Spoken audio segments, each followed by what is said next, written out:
Қайырлы күн достар, бүгін сіздерге тараканнан бір күнде құтылудың тәсілін көрсетемін. Бізге керегі ыдыс, қоты, бос ыдыс пластмасс и және борный кислота, қант и қайнатылған 2 жұмыртқа. Міндетті түрде перчатка.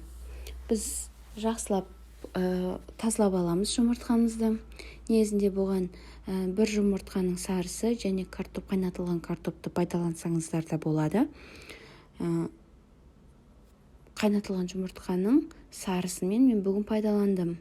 Картоп қосқаным жоқ, 2 жұмыртқаны пайдаландым.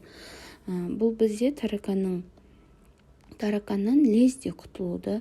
Мысалға, тек қана таракан ғана емес, құрт құмырсқа жазда жүретін, құрт құмырсқа, таракан өріп жүретін, мысалға, не дейді тағы да, қырғаяқ дейді ғой, соның барлықтарынан жоқ қылып жібереді бір пәсе. И бұл, мысалға, мен өз басым қаншама химикатты пайдаландым. Шашатынын, борды, сызатын борды. Мысалы, бордың күші кеткеннен кейін қайтып келеді 1 аптадан кейін. Ал шашатын шашасын, ол иісі кетіп, уже не тазарғаннан кейін қайтадан пайда болады.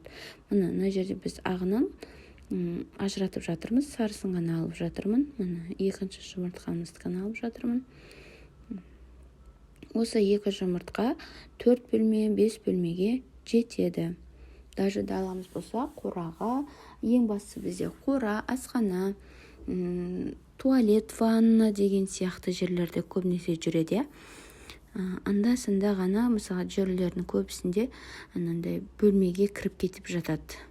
Ас бөлмесіне, холға дегенде сол жерлерге көрінбейтін, мысалға, подставкалардың артына, тағы да кухня гарнитурымыздың артына, балдар ұстап қоймайтын жерге қою керек. Кішкентай шариктер қылып.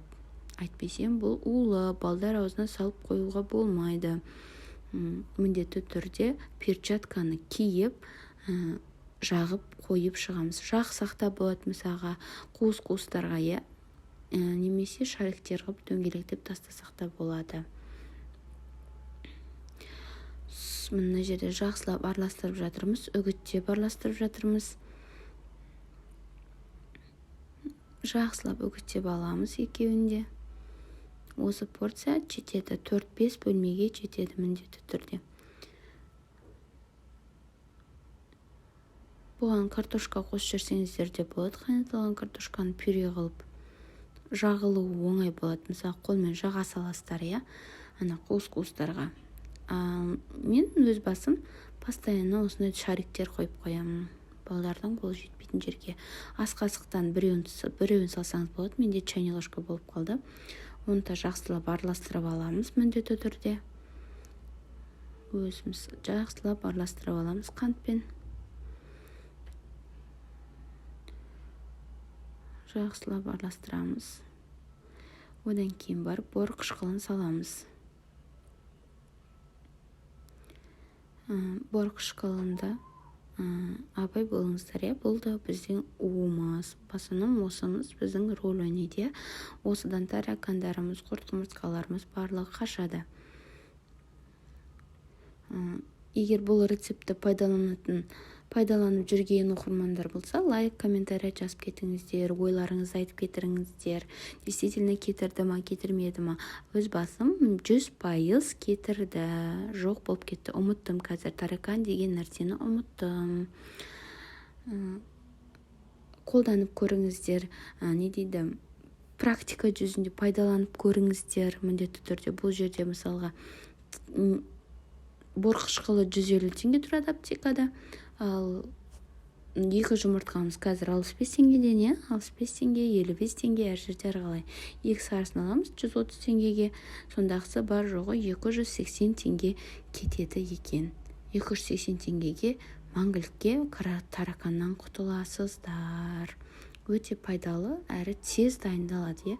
Мысалы, аласын, тез қоясын, тараканды мәңгілікке ұмытасын. Осылай қолмен мыжғылап қойсаңыздар болады.